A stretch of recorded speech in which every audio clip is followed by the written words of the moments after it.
Presidential candidate of the African Democratic Congress, ADC Dumebi Kachuku, addressed the pressing issue of crude oil theft in Nigeria. Hi, welcome to What's Happening. Here are the top 10 stories. At number 1, presidential candidate of the African Democratic Congress, ADC Dumebi Kachuku, addressed the pressing issue of crude oil theft in Nigeria in a press briefing earlier today.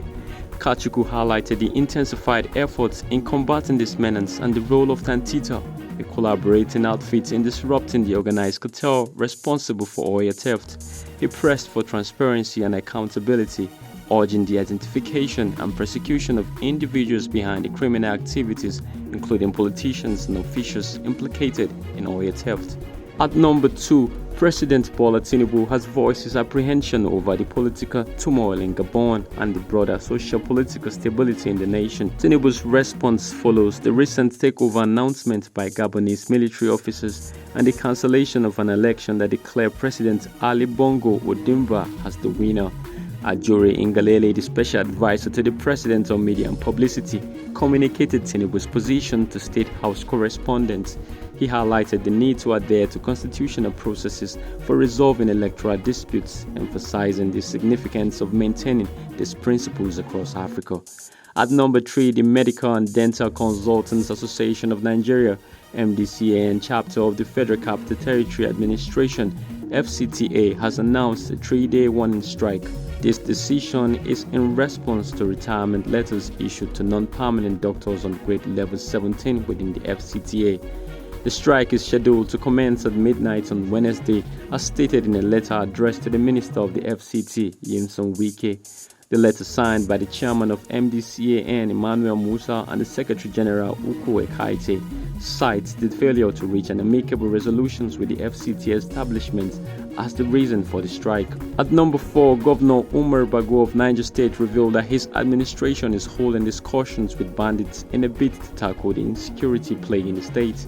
During a visit to Minister Mohammed Malagi in Abuja, Governor Bago conveyed the government's consideration of amnesty for the bandits as an incentive for them to surrender their weapons.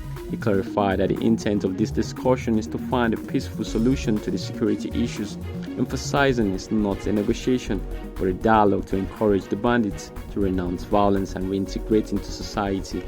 At number 5, the Minister of Information and National Orientation, Mohammed Malagi, expressed that Nigerians will soon witness the positive outcomes of the removal of petrol subsidy. Malagi conveyed this on Tuesday during a meeting with Governor Umar Bago of Niger State in his Abuja office.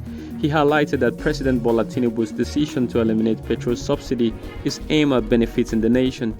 The minister further noted that the federal government has already saved funds due to the subsidy removal, and these resources have been allocated to states to mitigate the economic effects of the subsidy removal. At number 6, Pa Michael Taiwo Akinkumi OFR, the designer of Nigerian's national flag, has passed away at 87 after a short illness. He was born in Abeokuta, Ogun State on May 10, 1936, and spent most of his life in Ibadan.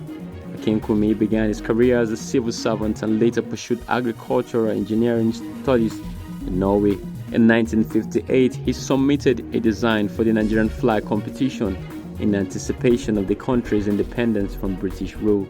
His design was selected out of nearly 2,000 entries, featuring 2 green bands flanking a white one, symbolizing Nigerian's natural resources and peace. The flag was officially raised on October 1, 1960, during Nigerian's Independence Day, replacing the British Union Jack. Akinkumi received recognition and awards for his exceptional contribution to Nigerian history and identity.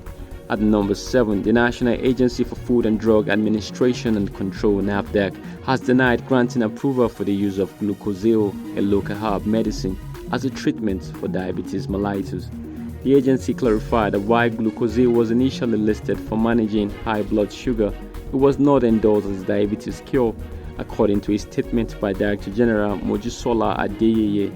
Reports about glucosale's potential to treat other conditions are not supported by NAFDAC approval. The agency stated that glucosale's approval was limited to its indicated use on the approved label and listing certificate, which is valid until November 9, 2022.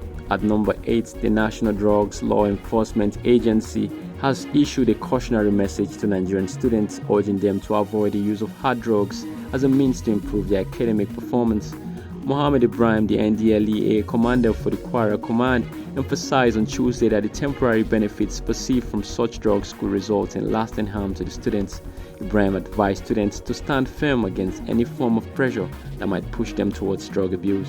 At number 9, Nigerian stock marked a significant rise on Tuesday, with the All-Share Index ASI, a key measure of overall equity performance, reached its highest point ever.